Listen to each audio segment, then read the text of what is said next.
ঝাল করব। এই যে কালো জিরে ফোড়ন দিয়ে দিয়েছি তেলের মধ্যে, আর মাছ ভাজা হয়ে রেডি হয়ে গেছে, বুঝলে। এই দেখো মাছ ভেজে রেডি করে নিয়েছি, আর এই যে কালো জিরে ফোড়ন দিয়েছি, দেখো বুঝলে, কালো জিরে ফোড়ন দিয়েছি। এবার এই যে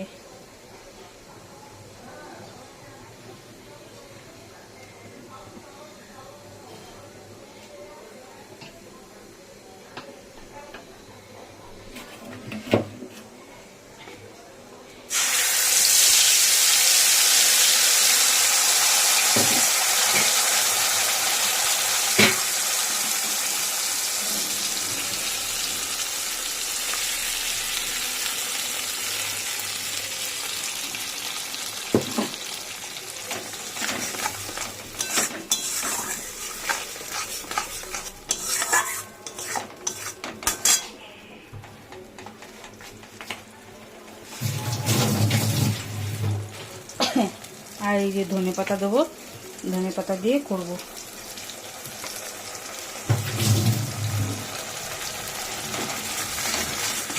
ভালো করে কষিয়ে নেব। সর্ষে, পোস্ত, কাঁচা লঙ্কা দিয়ে দিয়েছি, দিয়ে ভালো করে এবার কষাবো। দিয়ে বেটেছি, আর কিছু দিইনি। সর্ষে, পোস্ত, কাঁচা লঙ্কা দিয়ে বেটে কালো জিরে ফোড়ন দিয়ে দিলাম। এবার ভালো করে কষিয়ে যেই তেলটা ছেড়ে আসবে তখন মাছগুলো দিয়ে দেবো।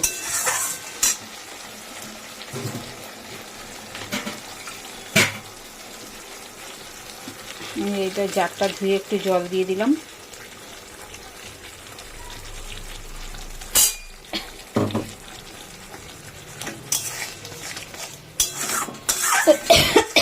ঝাঁজ হয়ে গেছে বন্ধুরা, সরি, কাশি চলে এসছে,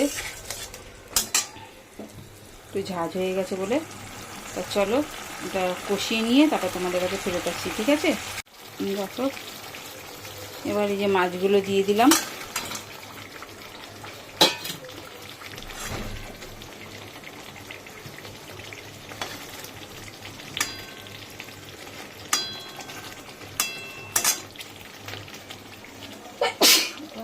ঝাঁজ হয়ে গেছে গো বন্ধুরা।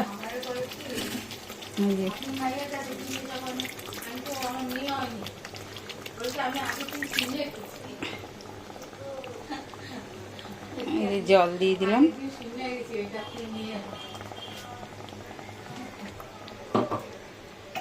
এবার মাছটা একটু সেদ্ধ হবে, মাছটা সেদ্ধ হলে পরে ধনে পাতাটা দিয়ে নামিয়ে দেবো। দেখো অল্প করে জল দিয়ে দিলাম, দেখেছো, অল্প করে জল দিয়ে দিয়েছি। সেদ্ধ হোক, সেদ্ধ হলে তারপরে ধনে পাতাটা দিয়ে নামিয়ে নেব। চলো বন্ধুরা একদম হয়ে গেছে। এবার আমি এটা ধনে পাতা দিয়ে দিলাম। ধনে পাতা দিয়ে এবার একটুখানি নাড়াচাড়া করে নামিয়ে নেব, ঠিক আছে বন্ধুরা।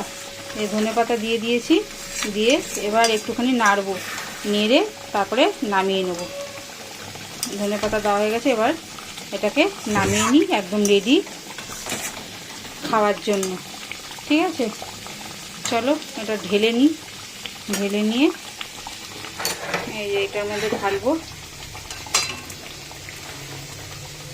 এই যে একদম রেডি খাওয়ার জন্য, গরম গরম, একদম গরম গরম খাওয়ার জন্য, ঠিক আছে বন্ধুরা।